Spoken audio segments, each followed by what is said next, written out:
কাছে থাকিয়া যতটুকু দেখছি, আসলে বেলাল ভাই একটু আগে আমার আগে বয়ান করছেন যে কোরআন প্রেমিক। আমিও এই সম্পর্কে একটা হাদিস তেলাওয়াত করছি, সেটা হলো আল্লাহ রাসূল বলে, মান জাআলা আমামাহু কাদাহু ইলাল জান্নাহ। যে ব্যক্তি তার জীবন দশায়, তার জীবনের সর্বক্ষেত্রে কোরআনকে সামনে রাখবে, দুনিয়ার মানুষ তাকে যাই বলুক না কেন, মৃত্যুর পরে আল্লাহ পাকের এই কোরআন তাকে জান্নাতে নেওয়ার জন্য জিম্মাদারি হয়ে যায়। হাদিসের কথা, মান জাআলা আমামাহু কাদাহু ইলাল জান্নাহ। এরপর আল্লাহ রাসূল বলেন, ওমান জাআলা খালফা যাহরিহি সাকাতাহু ইলান নার।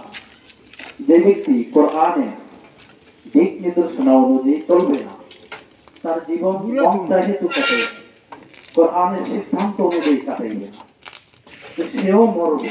মরার সাথে সাথে সাকাতাহু ইলান নার, কোরআন তাকে ধাক্কা দিয়ে জাহান্নামে পৌঁছাইবে। বয়োজ্যেষ্ঠ বুজুর্গ, বড় আফসোসের বিষয়, কোরআনের সিদ্ধান্ত অনুযায়ী যারা চলবে না, আল্লাহ রাসূল হাদিসের মধ্যে বলে, কাল কিয়ামতের ময়দানে আল্লাহ তাআলার সামনে কোরআন এইভাবে হাত জোড় করে আল্লাহর কাছে দাঁড়িয়ে বলবে, ইয়া রাব্বি ইন্না কাওমি ইত্তাখাযু হাযাল কুরআন মাহজুর। ও আমার প্রভু, এই যে এই আপনার বান্দারা, আপনার হাবিবের উম্মতরা আমার সিদ্ধান্ত অনুযায়ী চলে নাই, আপনি অনুমতি দেন, ইত্তাখাযু হাযাল কুরআন মাহজুর, আমাকে যেহেতু এরা পিছনে রেখেছে, আমি আজকে আমার নিজের হাতে ধাক্কা দিয়ে দিয়ে তাদের ফয়সালা যতক্ষণ পর্যন্ত জাহান্নাম না হবে, ততক্ষণ পর্যন্ত আপনার সাথে ঝগড়া আমার বন্ধ হবে না।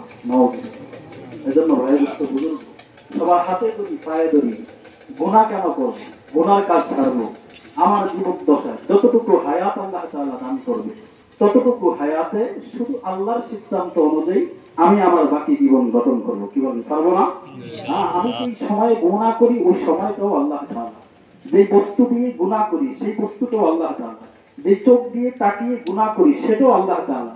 যে সময় পেয়ে গুনাহ করি, ওই হায়াতও আল্লাহ তাআলা। যে মাটির উপরে চলে গুনাহ করতে যাই, সেই মাটিও আল্লাহ তাআলা। যে হাত দিয়ে ধরি, সেটাও আল্লাহ তাআলা। আল্লাহ তাআলার এত নিয়ামতের ভিতরে আমি থাকিয়া কেনই বা আল্লাহ তাআলার নাফরমানি করব? আপনাদের সামনে লাভ উপস্থিত, এটাই আমাদের জন্য আজকে নসিহত স্বরূপ। এজন্য এই নসিহতকে গ্রহণ করি, আজকে আমি আপনিও এরকম তার মতো খাটের উপরে শুইতে হবে।